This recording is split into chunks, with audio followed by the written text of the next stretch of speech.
Today is October 13th, 2021. My name is Rob Carr of Kalamazoo Right to Life, and this is Pro-Life Week. Well, two topics I want to discuss today. The first comes from the Supreme Court, actually. Yesterday, the Supreme Court heard a case coming from the state of Kentucky, and I guess I need to give you a little backstory on the background of this case. Back in 2018, the Kentucky legislature approved a bill banning dismemberment abortions. And immediately an abortion clinic challenged the law, and the governor of Kentucky, Matt Bevin, decided to defend the law in court. Meanwhile, the state attorney general, his name is Andy Beshear, was a pro-abortion Democrat. So obviously there's divided government in Kentucky between a pro-life governor and a pro-abortion attorney general. Well, the attorney general decided that he would refuse to defend the law that had been passed by the legislature and signed by the governor. Well, during that time, I'm assuming in the election of 2018, Andy Beshear, the Attorney General, ran for and was elected the new governor. So now you've got a pro-abortion governor of Kentucky. And again, continuing the story of divided government, the new Attorney General was a pro-life Republican named Daniel Cameron.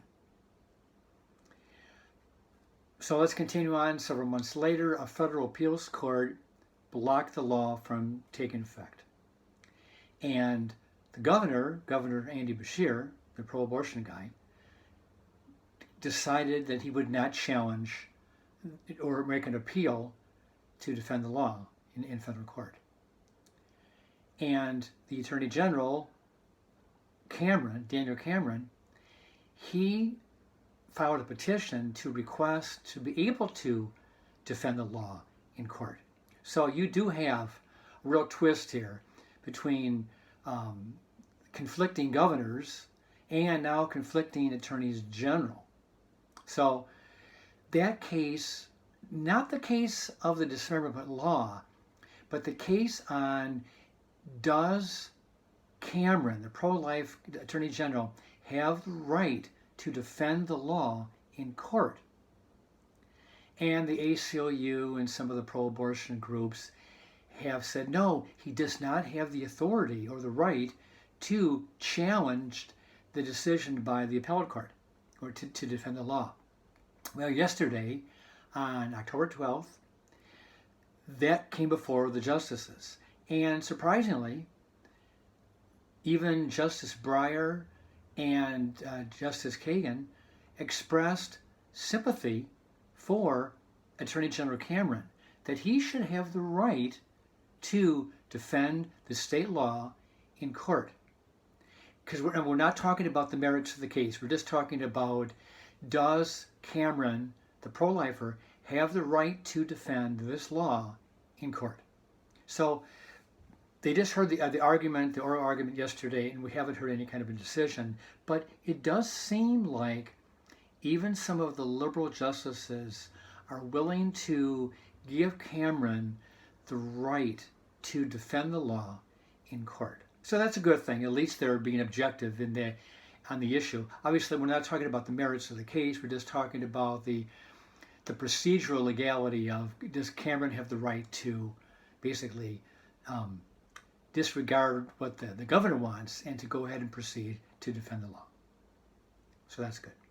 The second thing is, I just saw this morning a little clip from MSNBC where Rachel Maddow, the pro-abortion zealot, is talking about the Texas heartbeat law. And she brings up all these horrendous stories. You know, a 12-year-old girl who does not have the right to have her abortion, or the women who had the heartbeat was detected a day or two before a procedure.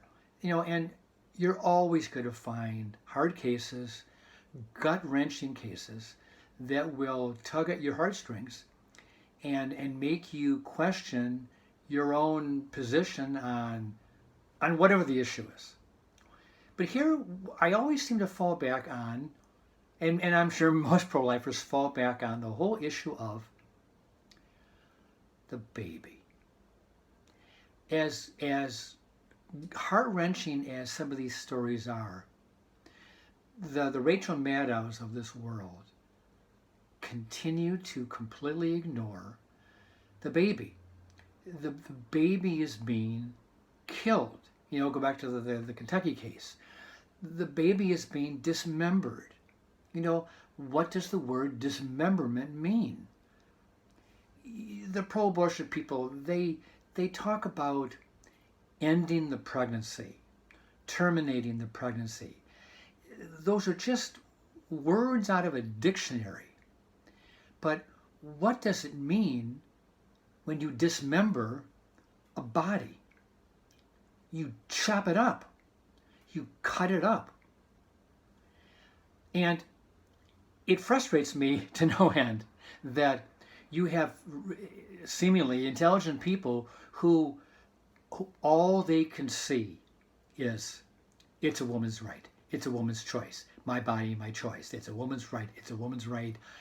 Ad nauseum, they say it over and over again, and they never talk about what or who is being killed and how that baby is being killed. You know, when they're doing a section abortion and that tube was filled with red fluid, that's not the mother's blood that's being suctioned out. That's the baby's blood. The mother's not being harmed. The baby's being killed. And the pro-abortion people completely ignore that. You're just ending the pregnancy. You're just ending the pregnancy. It's reproductive health care. Abortion is health care. And they completely ignore the baby. They always ignore the baby. And you know, I saw a comment just a few days ago about another abortion-related story. And a person wrote a comment and said, I thank God that my biological mom gave me life. He says, I was adopted into a wonderful family, but my birth mom gave me life. And I am forever grateful that she made that decision. And isn't that the real solution to many unplanned pregnancies? Adoption?